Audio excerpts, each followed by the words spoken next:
नमस्कार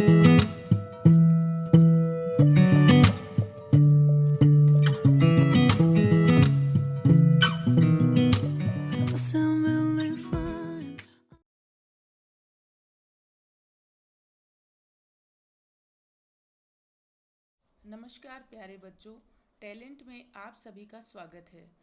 आज मैं आपके सामने क्लास 10 का चैप्टर नंबर 7 जिसका नाम है परमाणु सिद्धांत, तत्वों का आवर्ती वर्गीकरण व गुणधर्म लेकर हाजिर हूँ। बच्चों, विज्ञान में मीडियम का ज़्यादा फर्क नहीं पड़ता। विज्ञान में हमें टर्म इंग्लिश में ही याद करने चाहिए। आप जब भी पढ़ने बैठें, नोटबुक और पेन साथ में रखें। कोई भी शब्द जो आपको नया लगे या जो शब्द आपके लिए कठिन हो, आप उसे नोट करें ताकि वो आपको याद हो जाए। इस चैप्टर में से बोर्ड एग्जाम में 5 अंक के प्रश्न पूछे जाते हैं। तो आइए हम चैप्टर की शुरुआत करते हैं। प्राचीन भारतीय दार्शनिक महर्षि कणाद ने बताया कि पदार्थ को छोटे छोटे टुकड़ों में लगातार विभाजित करने पर अंत में वो सूक्ष्मतम कण परमाणु प्राप्त होते हैं। इसी समय ग्रीक दार्शनिक डेमोक्रिट्स और ल्यूसिपस ने इन सूक्ष्मतम अविभाज्य कणों को एटम्स कहा। एटम जो शब्द है वो ग्रीक भाषा के शब्द एटोमियो से लिया गया है, जिसका अर्थ होता है न काटा जाने वाला या जिसे विभाजित नहीं किया जा सके। चलिए तो हम चलते हैं परमाणु सिद्धांतों की ओर। सबसे पहला है डाल्टन का परमाणु सिद्धांत। सन 1808 में जॉन डाल्टन नाम के वैज्ञानिक ने इस सिद्धांत का प्रतिपादन किया। इसके मुख्य बिंदु इस प्रकार हैं। प्रत्येक पदार्थ छोटे छोटे कणों से मिलकर बना होता है, जिन्हें हम परमाणु कहते हैं। ये परमाणु अविभाज्य कण होते हैं। एक ही तत्व के सभी परमाणु समान अर्थात भार, आकार और रासायनिक गुणधर्मों में समान होते हैं। भिन्न भिन्न तत्वों के परमाणु भार, आकार और रासायनिक गुणधर्मों में भिन्न भिन्न होते हैं। जैसे कि कार्बन, नाइट्रोजन, ऑक्सीजन अलग अलग परमाणु तत्व हैं, तो इनके परमाणु भार, आकार और रासायनिक गुणधर्म अलग अलग होंगे। अलग अलग तत्वों के परमाणु सदैव छोटी छोटी पूर्ण संख्याओं के सरल अनुपात में संयोग कर यौगिक बनाते हैं। रासायनिक अभिक्रियाओं में परमाणु केवल पुनर्व्यवस्थित किए जा सकते हैं।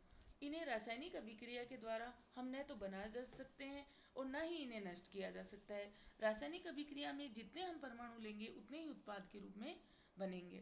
डाल्टन के परमाणु सिद्धांत ने बहुत सारे तथ्यों की व्याख्या नहीं की, लेकिन इन्होंने प्रायोगिक तथ्यों के आधार पर जो आगे अन्वेषण हुए उनकी इन्होंने पुख्ता नींव रख दी। इसके बाद मॉडल आया थॉमसन का परमाणु मॉडल। थॉमसन ने परमाणु मॉडल दिया तब तक इलेक्ट्रॉन और प्रोटॉन की खोज हो चुकी थी। सन 1898 में सर जे थॉमसन ने इस परमाणु मॉडल को प्रस्तुत किया, जिसे प्लम पुडिंग मॉडल भी कहा जाता है। उनके अनुसार परमाणु 10⁻⁻10 मीटर के आकार का धनावेशित गोला होता है, जिसमें कि समान मात्रा में ऋणावेशित इलेक्ट्रॉन वितरित होते हैं। ये उसी प्रकार है जैसे कि तरबूज होता है। तरबूज का लाल रंग धनावेश की तरह और मध्य में जो बीज लगे होते हैं काले रंग के, वे इलेक्ट्रॉन की तरह ऋणावेश भाग मान सकते हैं हम। इस मॉडल में थॉमसन ने यह बताया कि परमाणु में धनावेश और ऋणावेश की मात्रा समान होती है तथा परमाणु विद्युतीय रूप से उदासीन होते हैं। ये एक बहुत इंपॉर्टेंट बात है कि परमाणु विद्युतीय रूप से उदासीन होते हैं। इस सिद्धांत से परमाणु का विद्युतीय रूप से उदासीन होना तो स्पष्ट हो गया, लेकिन थॉमसन रदरफोर्ड के स्वर्ण पत्र प्रयोग को नहीं समझा सका। अतः ये इसका मॉडल भी जल्दी ही निरस्त हो गया। इसके आगे आता है रदरफोर्ड का स्वर्ण पत्र प्रयोग। 1911 में रदरफोर्ड और उनके शिष्यों ने सोने की बहुत पतली झिल्ली पर अल्फा कणों की बमबारी का प्रयोग किया। इससे सोने की पतली झिल्ली, जिसकी मोटाई 10⁻⁷ मीटर थी, उसके ऊपर इन्होंने उच्च ऊर्जा वाले अल्फा कणों की बमबारी करवाई। इन्होंने क्या करा कि झिल्ली के चारों तरफ जिंक सल्फाइड से लेपित वृत्ताकार पर्दा रखा गया, जिससे कि क्या हुआ, बमबारी के बाद जो अल्फा कण थे वो पर्दे से टकरा करके फ्लैश उत्पन्न करे। इस प्रकार अल्फा कण की दिशा ज्ञात हो जाती है।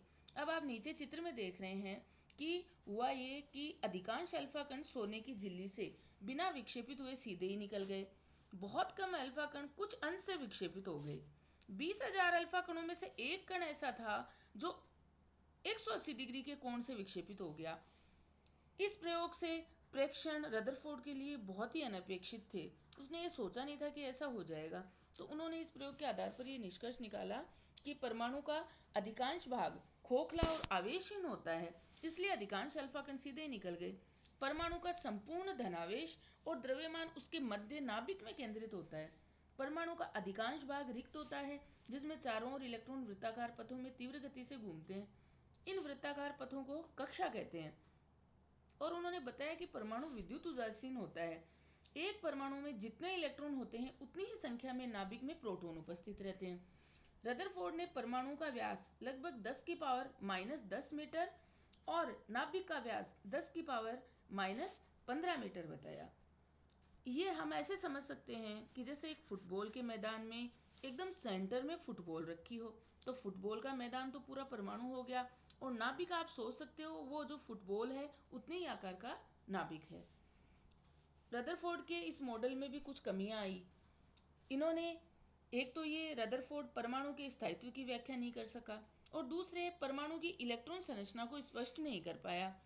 मैक्सवेल के सिद्धांत के अनुसार ऐसा होना चाहिए कि वृत्ताकार घूमता हुआ इलेक्ट्रॉन अगर विकिरण उत्सर्जित करेगा जिससे उसकी ऊर्जा कम होती जाएगी और वह नाभिक के चारों ओर सर्पिलाकार गति करता हुआ अंततः उसमें गिर जाना चाहिए, लेकिन ऐसा नहीं होता। तो नील्स बोहर ने भौतिकी के क्वांटम सिद्धांतों का उपयोग कर रदरफोर्ड मॉडल के दोषों को दूर करने का प्रयास किया। सन 1913 में नील्स बोहर ने अपनी परिकल्पना या हाइपोथेसिस प्रस्तुत की। इन्होंने हाइड्रोजन परमाणु की संरचना और उसके स्पेक्ट्रम को समझाने के लिए प्रतिरूप बनाया। इनकी परिकल्पनाओं में निम्न बिंदु हैं। परमाणु के केंद्र में नाभिक होता है जिसमें धनावेशित कण प्रोटॉन उपस्थित होते हैं। इलेक्ट्रॉन नाभिक के चारों ओर निश्चित त्रिज्या और ऊर्जा वाले पथ में गति करते हैं। ये निश्चित ऊर्जा वाले पथ कक्षा, कोश या ऊर्जा स्तर कहलाते हैं।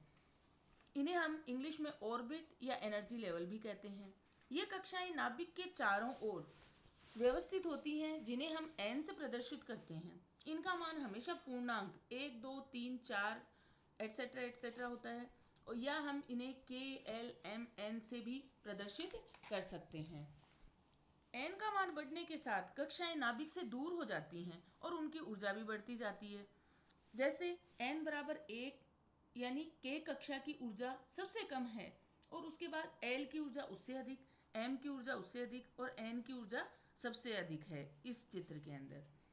इन कक्षाओं में इलेक्ट्रॉन का कोणीय संवेग mvr बराबर h/2π या इसका गुणज होता है। यहाँ h प्लांक स्थिरांक, m इलेक्ट्रॉन का द्रव्यमान, v इलेक्ट्रॉन का वेग और r कक्षा की त्रिज्या है। इलेक्ट्रॉन केवल उन्हीं कक्षाओं में गति कर सकता है जिसका कोणीय संवेग का मान nh/2π के बराबर हो। बोर के अनुसार एक निश्चित कक्षा में चक्कर लगाने वाले इलेक्ट्रॉन की ऊर्जा में कोई परिवर्तन नहीं होता है, लेकिन उसकी इस परिकल्पना में भी कुछ कमियां पाई गई। जैसे अधिक इलेक्ट्रॉन वाले परमाणु प्रतिरूप को इस मॉडल द्वारा स्पष्ट नहीं किया जा सकता। उच्च भेदन क्षमता वाले उपकरणों से देखने पर पता चला कि परमाणु का रेखिक स्पेक्ट्रम एक से अधिक लाइनों में बटा हुआ है, जिसे बोर स्पष्ट नहीं कर सका। ये परमाणु द्वारा रासायनिक बंध बनाकर अणु बनाने की प्रक्रिया को स्पष्ट नहीं कर सका। परमाणु की संरचना ज्ञात करने के साथ साथ अनेक प्रकार के तत्वों की खोज भी हो रही थी, और इन्हीं तत्वों को व्यवस्थित करने के लिए आगे वर्गीकरण की आवश्यकता हुई। अगली वीडियो में हम तत्वों के आवर्ती वर्गीकरण के बारे में चर्चा करेंगे। Thank you.